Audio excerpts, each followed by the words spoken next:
হ্যাঁ দেখ, একটা শিক্ষণ ক্যাম্পে 250 জন শিক্ষার্থী গিয়েছে।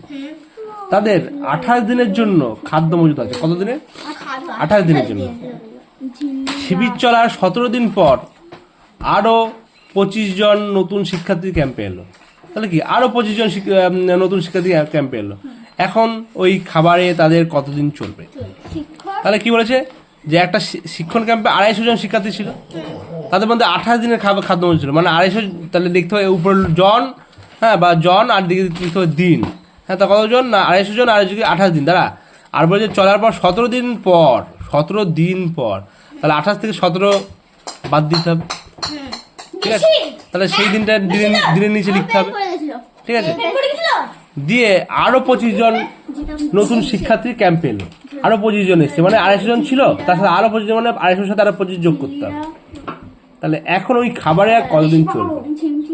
ঠিক আছে, খাবারে কতদিন চলবে বলে, তাহলে একটু খাবারটার নিচে ওখানে জিজ্ঞাসা চিহ্ন দিতে হবে। পারবি? তাহলে আমি দেখিয়ে দিচ্ছি। তো খাতা দে। 250 জন শিক্ষার্থী, এখানে 250 জন, 250 জন। আর দিন হচ্ছে কি 28 দিন। 28 দিনের খাদ্য মজুদ ছিল। শিবির চলার সময় 17 দিন পর আরো 25 জন যোগ দিল। হ্যাঁ, 25 জন মানে হচ্ছে 250 যোগ 25, 50, 60, 70, 75, 275 হলো। হ্যাঁ, 17 দিন পর বলেছে, তাহলে 17 দিন পর মানে হচ্ছে,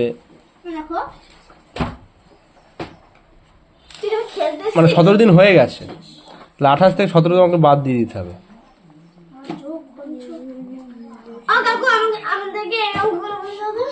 এক 11 দিন।